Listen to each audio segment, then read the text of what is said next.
à quoi servira cette variable? Elle servira à ce que lorsqu'on fait un coup de poing, il y aura un active punch. Tant que cet active punch n'est pas de nouveau désactivé, on peut pas... En fait, les points sont désactivés à chaque fois qu'on attaque. Tant que l'active punch n'est pas désactivé, on peut pas... Comment dire? On peut pas redonner d'autres coups de poing. Ça me fait penser que... là. Ils ont un box collider, c'est parfait, mais je vais passer en East-Trigger. Qu'est-ce que c'est le East-Trigger? En fait, ça permet que si un collider en East-Trigger et un collider qui n'est pas en East-Trigger se rentrent dedans, le East-Trigger en fait n'a pas d'impact, il est pas dur en fait, c'est comme si c'était un fantôme, il passe à travers.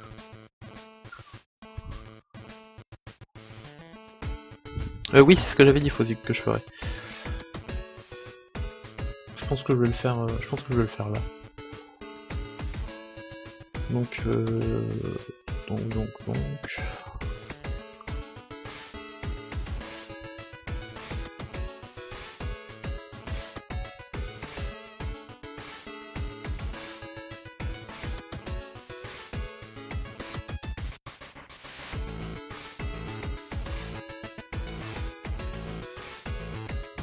qu'on va faire.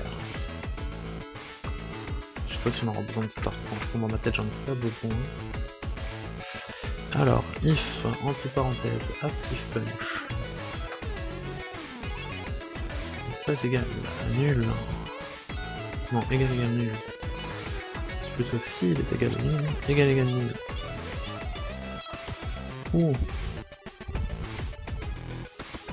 Donc c'est-à-dire s'il n'y a pas eu d'active punch, c'est-à-dire s'il n'y a pas eu de coup de poing, enfin si c'est le début quoi, s'il n'y a pas encore eu de coup de poing déjà. Ou si active punch.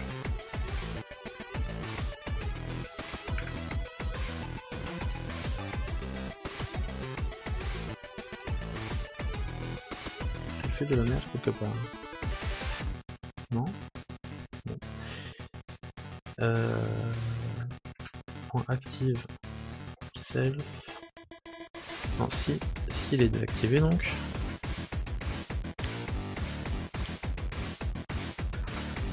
Voilà.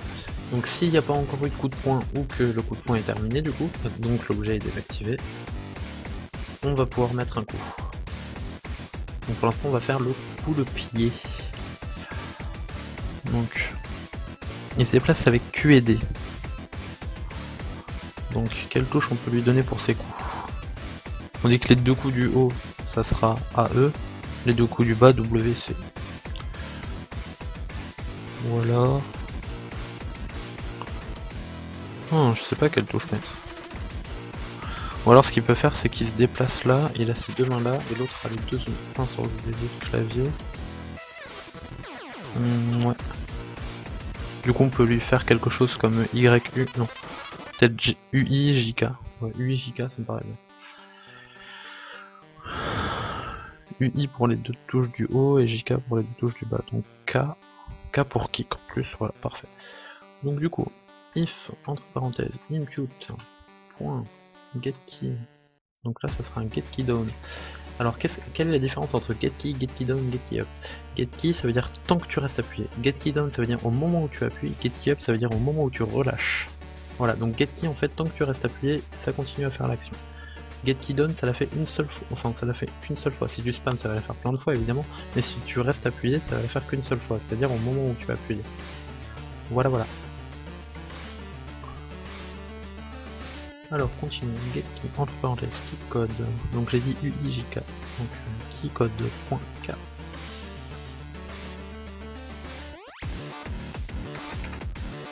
Donc là c'est s'il met un coup de pied.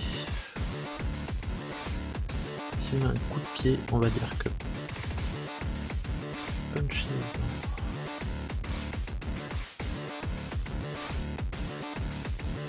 On va dire déjà que active punch.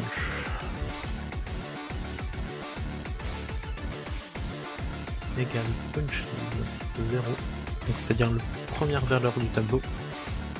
Donc là qui sera le pied en l'occurrence. Active punch égale punch 0.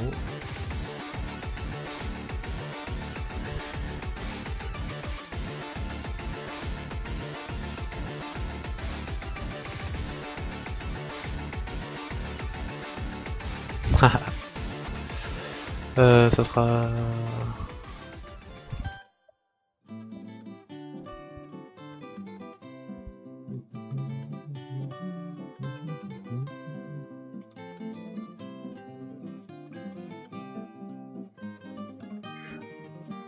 Donc, ouais, ça sera Punch 0.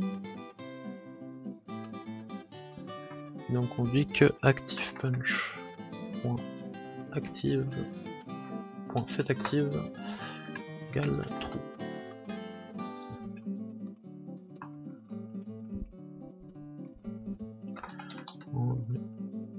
Et donc là on met un else if. Non, ce qu'on va faire c'est que là on va mettre ça. Comme ça.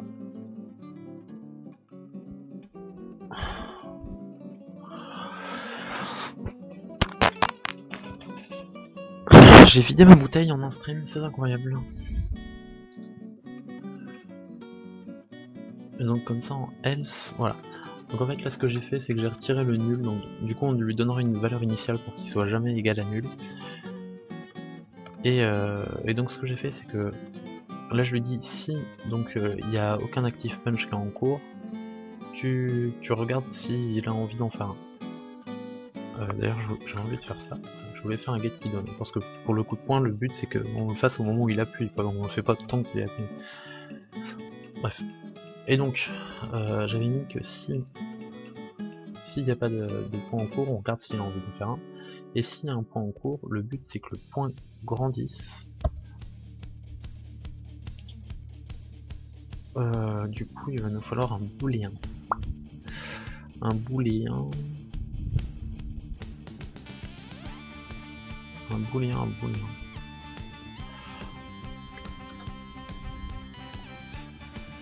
Donc bool, on va l'appeler punch ended. Is punch ended.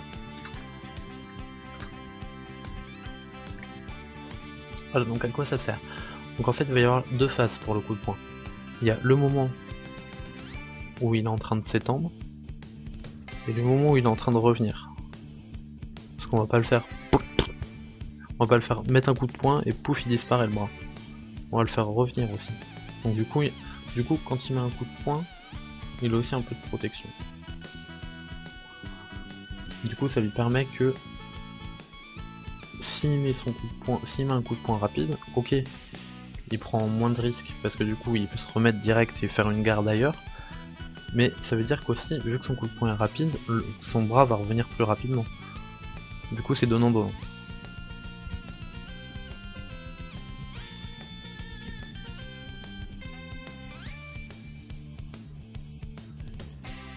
Et donc du coup on va mettre une variable speed punch. Une flotte speed punch.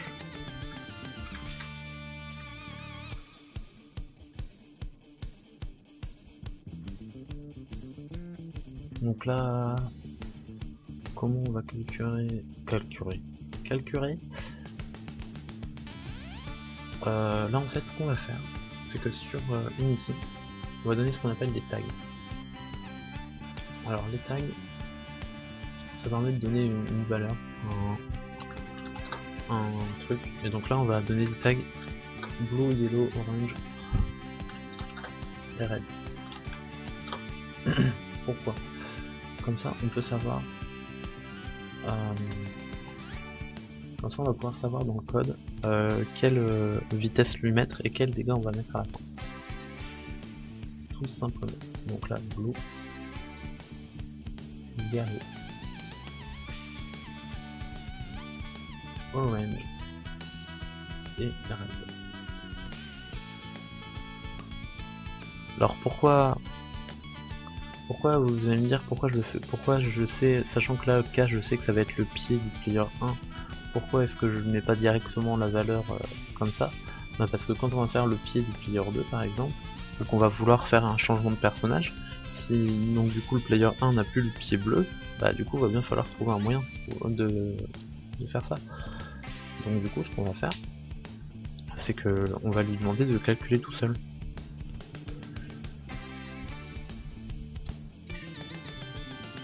Et donc là on va l'appeler, on va dire que float, oh non pardon, que speed punch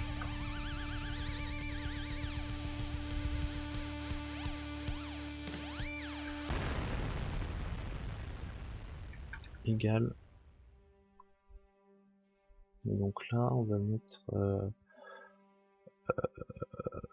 comment dire,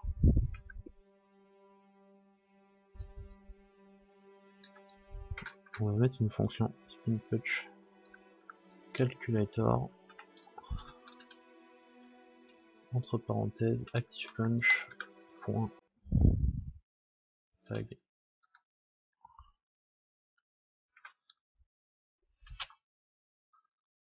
Voilà, et donc on va créer une fonction en float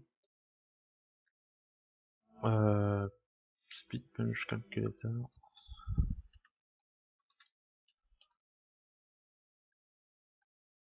entre parenthèses string tag,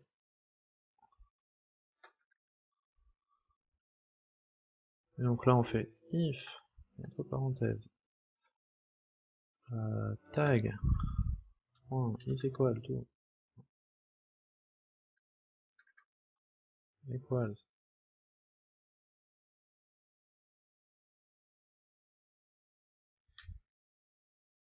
Oh, je vais peut-être être fou, mais...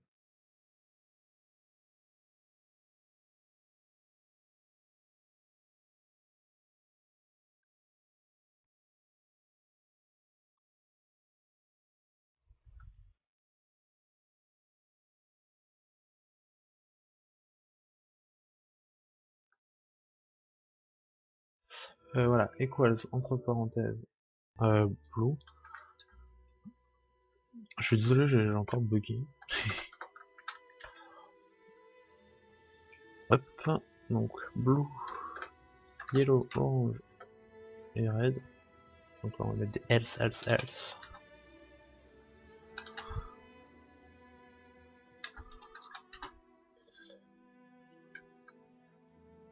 Et donc on finit par un else. Et donc là on lui dit retourne error, retourne 0. Voilà. Hop.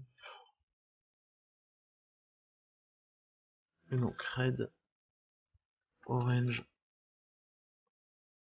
yellow.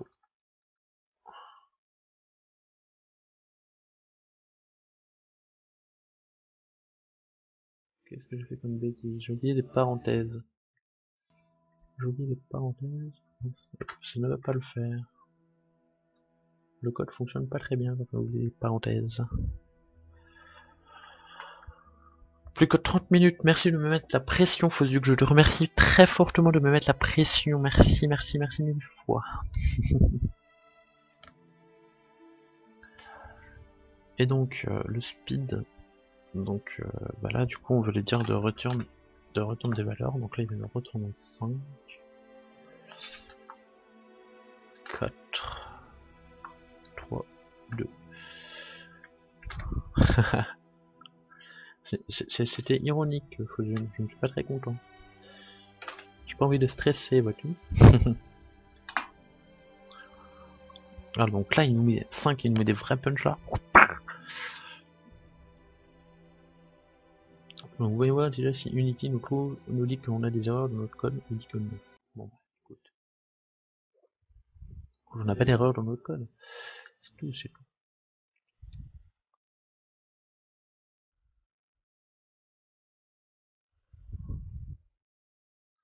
Et donc else, entre parenthèses, if, entre parenthèses, punch ended, punch ended. Donc s'il y a un punch en cours, il y a donc, je disais, deux phases. Si le punch il est arrivé au bout, donc is punch ended, c'est-à-dire, et qu'il est en train de revenir, donc soit la phase il est en train d'arriver au bout. Donc if, on va d'abord commencer par la phase où il arrive, ce qui est plus logique dans l'ordre chronologique dans notre tête, donc du coup on va faire dans l'ordre chronologique aussi dans le code, ce qui permet de plus s'y retrouver. Donc si le punch n'est pas fini, il faut que ActivePunch.transform.parent